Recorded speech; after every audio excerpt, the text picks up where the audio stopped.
Hello, horse lovers! With St. Patrick's Day coming up, I thought this would be a good time to talk about an Irish horse story. I found one that I really fell in love with right away. It's the Galloway Connemera by Elaine Henny.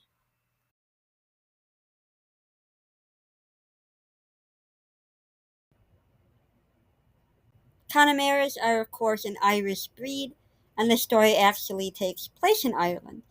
So perfect for this time of year, and I love that it actually does what so many modern stories claim to do. I've come across a lot of modern horse books that claim to be modern versions of Black Beauty, and no, they're not.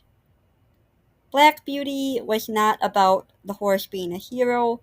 It wasn't about so much the qualities of the horse himself, although he is shown to be a very good horse. It's the story of what his owners made of his life, whether that was for better or for worse, whether they were good to him, whether they were terrible, or whether they made things harder for him just by not knowing any better. And that's what this story does perfectly. It's not about a black horse, has no connection to Black Beauty, but it perfectly illustrates a horse's life through various owners, some good, some terrible, and it shows what every horse rider should know. The main pony in this story is called Lear. He's a Grey Connemara pony, and Connemeras are a great little Irish pony. And I have a small breeder model of a little gray pony. He's not specified to be a Connemara, but I think of this little guy is Lear.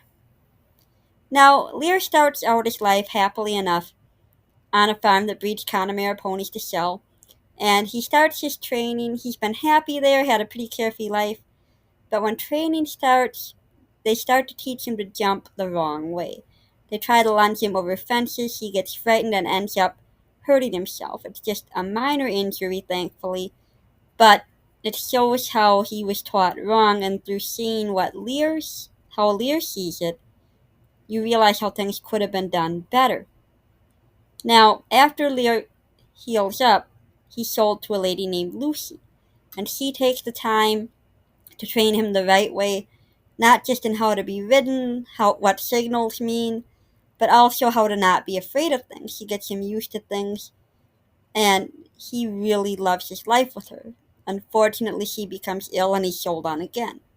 Now, this starts the pattern that even though it's not his fault, he changes owners many times through the course of the story. At one point, actually just after he's sold from Lucy's place, he's sold to a stable that rides in competitions, especially jumping. And he's happy enough there after a while. At first, he has a really bad rider who uses a certain band over the nose part of the bridle to make him keep his mouth shut instead of opening it. And the reason he was opening it was because the rider had too hard a hand and was yanking the bit against his mouth. And that's something that's a big focus in this book, is that you can't use pieces of equipment to make up for bad riding. It only makes the poor horse suffer. And this is only one of the riders he experiences that do this to him. That rider doesn't last there long, and eventually a very good rider comes along, and Lear is happy there. But he meets other horses who tell of their life experiences. And again, this is similar to Black Beauty, in that Beauty couldn't have experienced all these things himself, so he meets other horses who tell their stories. One of them is named King, and poor King has been taught to jump higher by having the rail of the fence raised as he goes to jump it. There will be people on each side of the pole, and they'll lift it as he jumps, and he would wrap his legs against it. And that would teach him, ow, that hurt, better jump higher. Well, all it did teach him was that jumping is bad, jumping is something to be afraid of. Obviously, not something you want the horse to learn. Other than that, he experiences things well enough there, wins a few ribbons, people there are good to him, he's happy enough. But there's a bonfire one day, and his lungs are damaged. Not permanently, but it's enough where he's sold down the road again. Well, this actually starts the best part of his life, where he's owned by a young girl named Emma, who is basically every pony's dream owner. She wants to learn how to be a better rider, wants to learn to take care of her horse right, and wants to educate others about that someday. And he is just basically in pony paradise living with Emma. But Emma doesn't own him, she's only leased him, and she can't afford to buy him outright. So he's sold again to make up for the expense of the barn fire. And Emma is helpless, she doesn't have enough money to buy him. After this, he goes through quite a few different owners. One of them is a riding school where he's pretty happy, but he runs into trouble there when the school is closed down. One of his owners neglects him after having a baby, and this is one of the sadder moments in the story because he comes over to see the baby and he just wants to say hi, and at this point, he hasn't been really fed or looked after for months. He goes over to see the new baby, and his owner freaks out thinking he's going to hurt the baby when all he was going to do was say hi. So he's sold again. One of his owners uses very severe equipment to force him into certain positions while riding dressage with him. She uses the draw reins to make him keep his head down almost into his chest. That's a painful position. Now you want your horse to be positioned a certain way while doing dressage, but not like that, and not due to certain equipment. Dressage has kind of a bad reputation for that, when dressage is supposed to only mean training.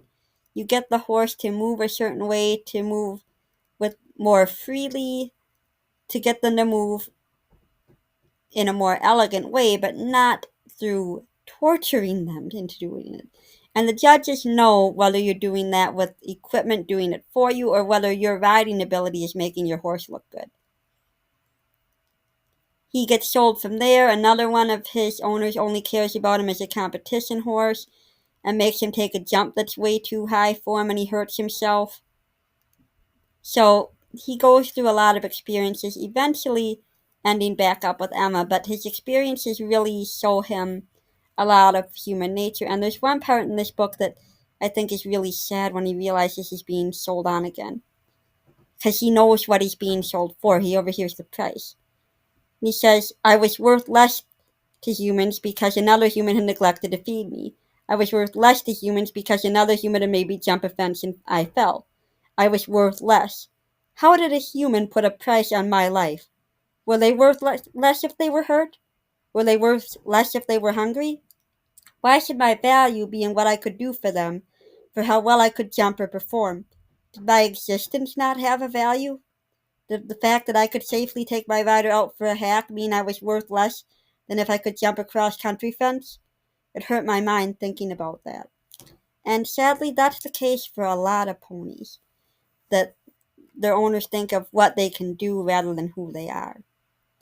And of course, I thought of my own pony a lot while reading this because he's been through it with bad equipment, making him perform a certain way. When I first met him, he was being ridden with a tongue tie to hold his tongue down so he wouldn't put that over a bit, which he has never done in his life as long as I've known him.